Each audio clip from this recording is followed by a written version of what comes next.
हरि अनंत हरि कथा अनंता, कहाँ ही सुनहि बहु विधि सब संता। दोस्तों को हमारा नमस्कार। मैं हूं आपका दोस्त, आपका साथी हेमंत मोहन। तेरी मेरी कहानी में आज हम आपको सुना रहे हैं लोक श्रुति पर आधारित एक भक्ति कथा। आइए देखते हैं कैसे एक भक्त के कहने पर प्रभु श्री राम ने रसोई भी बनाई।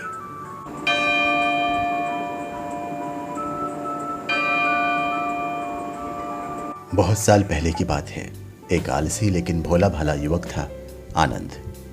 दिन भर कोई काम नहीं करता, बस खाता ही रहता और सोए रहता। घर वालों ने कहा, चलो जाओ, निकलो घर से, कोई काम धाम करते नहीं हो, बस पड़े रहते हो। वो घर से निकलकर यूं ही भटकते हुए एक आश्रम पहुंचा। वहां उसने देखा कि एक गुरुजी हैं। उनके शिष्य कोई काम नहीं करते, बस मंदिर की पूजा करते हैं। उसने मन में सोचा, ये बढ़िया है, कोई काम धाम नहीं, बस पूजा ही तो करनी है। गुरुजी के पास जाकर पूछा, क्या मैं यहाँ रह सकता हूँ? गुरुजी बोले, हाँ हाँ, क्यों नहीं, लेकिन मैं कोई काम नहीं कर सकता हूँ। गुरुजी ने कहा, कोई काम नहीं करना है, बस पूजा करनी होगी। आनंद बोला, ठीक है, वो तो मैं कर लूँगा। अब आनंद महाराज आश्रम में रहने लगे। ना कोई काम, ना कोई धाम, बस सारा दिन खाते रहो और प्रभु भक्ति में भजन गाते रहो। महीना भर हो गया। फिर एक दिन आई एकादशी। उसने रसोई में जाकर देखा, खाने की कोई तैयारी नहीं। उसने गुरुजी से पूछा, आज खाना नहीं बनेगा क्या? गुरुजी ने कहा, नहीं, आज तो एकादशी है, तुम्हारा भी उपवास है। उसने कहा, नहीं, अगर हमने उपवास कर लिया तो कल का दिन ही नहीं देख पाएंगे। हम नहीं कर सकते उपवास, हमें तो भूख लगती है। आपने पहले क्यों नहीं बताया? गुरुजी ने कहा, ठीक है, तुम ना करो उपवास, पर खाना भी तुम्हारे लिए कोई और नहीं बनाएगा, तुम खुद बना लो। मरता क्या न करता, गया रसोई में। गुरुजी फिर आए। देखो, अगर तुम खाना बना लो तो राम जी को भोग जरूर लगा लेना और नदी के उस पार जाकर रसोई बना लो। ठीक है।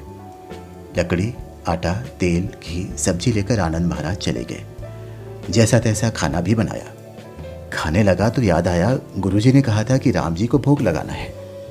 लगा भजन गाने, प्रभु राम आइए, श्री राम आइए, मेरे भोजन का भोग लगाइए।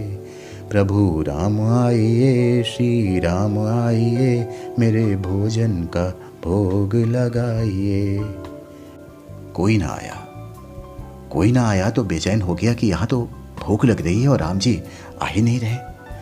भोला मानस जानता नहीं था कि प्रभु साक्षात तो आएंगे नहीं, पर गुरुजी की बात मानना जरूरी है। फिर उसने कहा, देखो प्रभु राम जी, मैं समझ गया कि आप क्यों नहीं आ रहे। मैंने रूखा सूखा बनाया है और आपको तर माल खाने की आदत है, इसलिए नहीं आ रहे। तो सुनो प्रभु, आज वहां भी कुछ नहीं बना है, सबका एकादशी है, खाना हो तो ये भोग ही खा लो।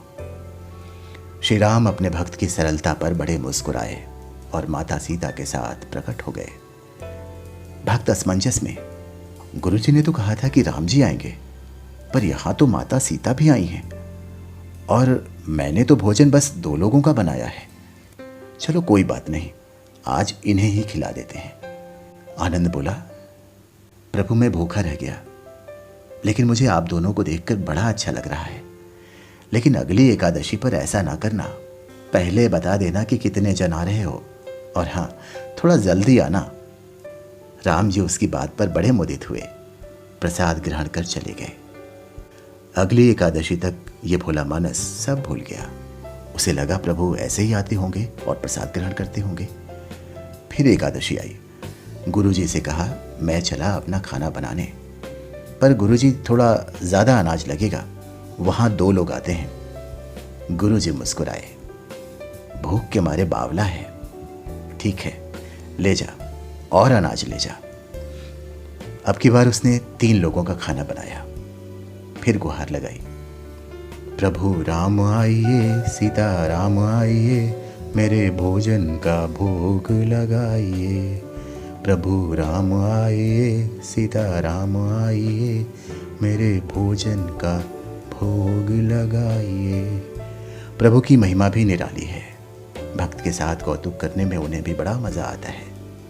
इस बार वे अपने भाई लक्ष्मण, भरत और शत्रुघ्न जी को भी साथ लेकर आ गए। भक्त को चक्कर आ गया। ये क्या हुआ? एक का भोजन बनाया तो दो आए, आज दो का खाना ज़्यादा बनाया तो पूरा खानदान आ गया। लगता है आज भी भूखा ही रहना पड़ेगा। खैर, सबको भोजन लगाया और बैठे बैठे देखता रहा। अनजाने ही उसकी भी एकादशी हो गई। फिर अगली एकादशी आने से पहले गुरुजी से कहा, गुरुजी, ये आपके प्रभु राम जी अकेले क्यों नहीं आते?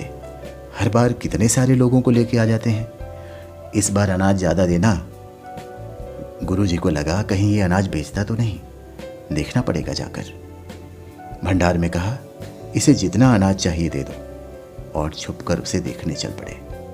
इस बार आनंद ने सोचा खाना पहले नहीं बनाऊंगा, पता नहीं कितने लोग आ जाएं, पहले बुला लेता हूं, फिर बनाता हूं। फिर टेर लगाई, प्रभु राम आइए, श्री राम आइए, मेरे भोजन का भोग लगाइए। प्रभु राम आइए, श्री राम आइए, मेरे भोजन का भोग लगाइए। सारा राम दरबार मौजूद। इस बार तो हनुमान जी भी साथ आए, लेकिन ये क्या, प्रसाद तो तैयार ही नहीं है। भक्त ठहरा भोला भाला, बोला, प्रभु इस बार मैंने खाना नहीं बनाया। प्रभु ने पूछा, क्यों? बोला, मुझे मिलेगा तो है नहीं, फिर क्या फायदा बनाने का, आप ही बना लो और खुद ही खा लो। राम जी मुस्कुराए। सीता माता भी गदगद हो गई उसके मासूम जवाब से। लक्ष्मण जी बोले, क्या करें प्रभु? प्रभु बोले, भक्त की इच्छा है तो पूरी तो करनी पड़ेगी, चलो लग जाओ काम से। लक्ष्मण जी ने लकड़ी उठाई, माता सीता आटा सानने लगी। भक्त एक तरफ बैठकर देखता रहा। माता सीता रसोई बना रही थी तो कई ऋषि मुनि, यक्ष, गंधर्व प्रसाद लेने आने लगे। इधर गुरुजी ने देखा खाना तो बना नहीं, भक्त एक कोने में बैठा है। पूछा, बेटा क्या बात है, खाना क्यों नहीं बनाया? भक्त बोला, अच्छा किया गुरुजी आप आ गए, देखिए देखिए कितने लोग आते हैं प्रभु के साथ। गुरुजी बोले, मुझे तो कुछ नहीं दिखाई दे रहा तुम्हारे और अनाज के सिवा। भक्त ने माथा पकड़ लिया। एक तो इतनी मेहनत करवाते हैं प्रभु, भूखा भी रखते हैं, और ऊपर से गुरुजी को दिख भी नहीं रहे, ये और बड़ी मुसीबत है। प्रभु से कहा, आप गुरुजी को क्यों नहीं दिख रहे हैं? प्रभु बोले, मैं उन्हें नहीं दिख सकता। भक्त बोला, क्यों?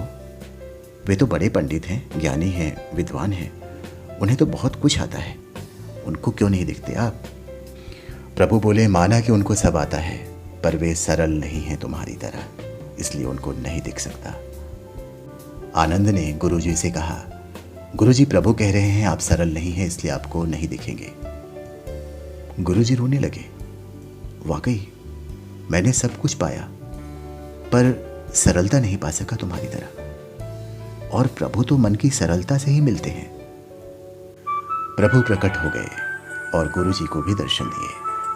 इस तरह एक भक्त के कहने पर प्रभु ने रसोई भी बनाई।